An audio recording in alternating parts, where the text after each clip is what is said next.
This COVID-19 pandemic has been some of the darkest times for those in the world and the cleaning industry and facility management industry. With us today are two leaders of two associations that are going to tell us what they have done in response and what they see as far as the future of their organizations and for our industry in general. We have Don Gilpin, the president and CEO of IFMA, and also John Barrett, the executive director at ISSA. Let's talk to them. So, gentlemen, you both represent key industry associations, and your members look to you for direction and guidance. When the pandemic began, what were your behind-the-scenes strategies that you feel your members would appreciate knowing about? And John, let's start with you on this one. Sure. Jeff, no one was ready for this, and God knows we weren't either. But the decision that we made in 2019 proved to be pivotal, and that was to merge GBAC into ISSA. I mean, this was a freestanding, not-for-profit trade association, and they came to us looking for a broader platform through which to help educate people around infectious disease. And you know what they say, Don, better lucky than good, right? But I think that was probably one of the most pivotal things we did. But I think there was a second thing. I think the second thing was our board of directors decided to supercharge our government relations function. And I don't want you to think that was unimportant to us in the past, but it didn't receive the level of investment it does now. And I think the board's wisdom to do that again in 2019 proved pivotal, because we have been front and center around shaping legislation ever since. And what about you folks, Don, at IFMA? Yes, well, John is right that none of us were really prepared for this, but some of the behind the scenes strategies that we took was, number one, we immediately created what we called a rapid response task force. We were inundated with content, some of it true, some of it not, about COVID-19, and we were all grappling with this worldwide pandemic and just this waterfall of cascading issues within the built environment. So this rapid response task force was a group of subject matter experts who actually vetted all of this information that was coming from every corners of the world about, no, this is what COVID-19 is. No, this is the best protocol. And from that rapid response task force, we had the comfort level that we had health professionals, we had facility management professionals, people from the cleaning industry, HVAC, et cetera, that were doing that vetting for us. And the byproduct of that was a resource center that IFMA immediately put up on our website prominently, front and center. And this was a resource center that was visited by tens of thousands of facility managers around the world from February and even till now. So some of the behind the scenes information that I would like to share with the community and with the membership is that quick response, that rapid response task force, and then our COVID resource center was something that was very well received. Yeah, great work from both your organizations. Let's talk about the darkest moments, your association's darkest moments in the past 18 months. What would you say they were, and how did you turn it around? And John, let's start with you. I think in some respects, Jeff, it continues to be dark as families grapple with illness and death. That is something that we've had to sort of come to terms with, and it's ongoing, and it's very, very troubling. And I think about it every day, to be frank. But from the business standpoint, everybody in my position, on other organizations that are not-for-profits, but businesses too, had to grapple with the economic reality of what this meant. And for an awful lot of organizations, it meant layoffs, and I think one of the best decisions we made was not only did we not lay off people, but we added significantly to our staff. And we were able to do so because of the strength of our association and the support of our board of directors. But that was a pretty bold thing to do when revenues were tanking, quite frankly. There wasn't going to be a show. I really am proud of that decision. And how about you, Don? What did you folks face and do? Well, in this term, again, IFMA and ISSA experienced similar things. The lack of our trade show and conference certainly was a frightening time for us. It was a time for extreme belt tightening, but we quickly pivoted to a virtual conference that it's not the same. Let's just be honest about it. It's not the same, but it served a purpose during the pandemic, and I think that a hybrid application is here to stay moving forward. But back to something that may have been considered the darkest point, actually turned out to be one of my most proud, and that is the IFMA team, the IFMA staff. When we did see our financial situation and forecasted that, I did have the difficult conversation with my team that it was paramount. It was so important to me personally that, much like ISSA, that IFMA would not terminate or furlough one of our team members. Everyone has a family to support. Everyone has their own career and their livelihood, and that was so important to me. So what I did do is quite frankly, I went hat in hand to my staff and asked for a temporary pay reduction to get us through the scariest point. And I have to tell you that not one staff person had one comment other than, "We're here for you. We're going to do what we can to get us through this pandemic, and we're going to make it work." And they did. It was one of my most proudest moments to lead a team such as that. Wonderful group of individuals, just like the ISSA staff. These are world-class individuals. And then, not to leave it on a sad note, but some of our darkest times were actually losing loved ones. We did lose IFMA members to this virus.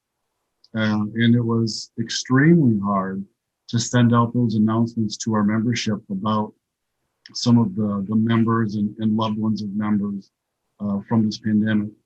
And I pray that we get behind this as soon as possible. Just not only for the economic, but for the spiritual health of this community and the world. Yeah, we all hope that happens soon. Great comments. Let me ask this question, and we'll start with you, Don. What was your toughest decision you had to make during the pandemic? And it may be somewhat of what you already said, but what do you think? Sure. Well, doing the number crunching was kind of scary at one point in early 2000, and that the tough decision was to really come up with a plan to approach how we're going to continue delivering goods and services for our members, how we're going to pivot and push out information that they're looking to us to rake up for them. Quite frankly, the members and the FM community at large were burning up our phone lines. We need help. We need information. So that was something that we pulled together for that community. The most difficult decision was actually going to my staff and asking them for that 3-month period of time where they voluntarily took a pay cut just to get us through. Thankfully, we were able to repay our staff later in the year when our financial situation improved. But those were not fun times. No. Well, your darkest moment led to your toughest decision. That makes sense. John, anything to add to that? You know, Jeff, Lee Trevino famously talks about going to the golf course and betting $20 when you only have 10 in your pocket. Look, it wasn't exactly like that for us. But I think when I look back on sort of these sort of key moments, right, it all comes down to one thing, and that is, do you believe in your organization? We do. I know Don does, we do. And number two, are you comfortable with risk? And not, market risk, because market risk is out of your control by definition, but are you comfortable betting on your people? And I think for both of us, that's a bet we'd make time and time again. Very true.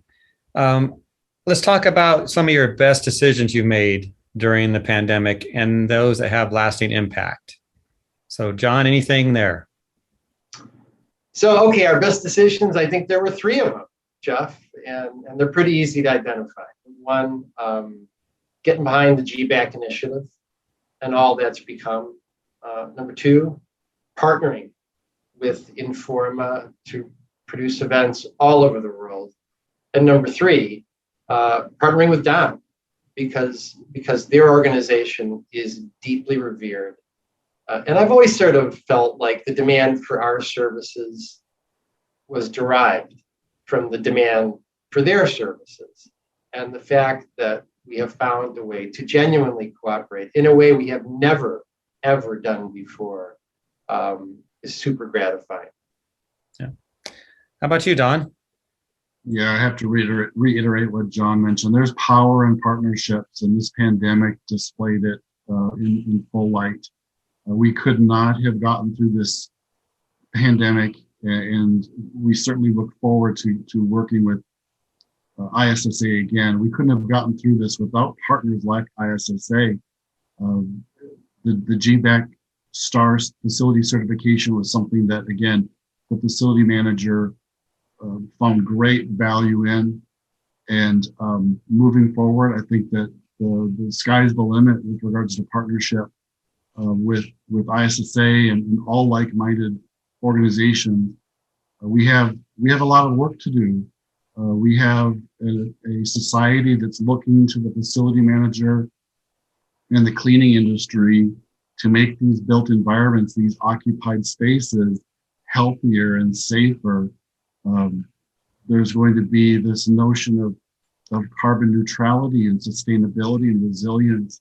We all need to work on this together. We can't work in a vacuum. So I sound like a broken record, but this notion of partnerships is so important to trade associations that touch that built environment. You really struck a nerve. When things got rocking with this pandemic, the original sort of thought process was risk mitigation. How do I mitigate my risk? How do I mitigate my risk? And that pretty quickly gave way to some higher level thinking. Mm-hmm. So how can I protect my brand? How can I protect my brand? Because there was a real potential for brand damage. But where it's come to, and this is almost like a dream come true for people in our industry, is that we're now called upon to drive revenue. Our respective professions actually now drive revenue in a way that we were always viewed as a cost. But if you talk to visitors and customers today, they're making revenue decisions based on our work.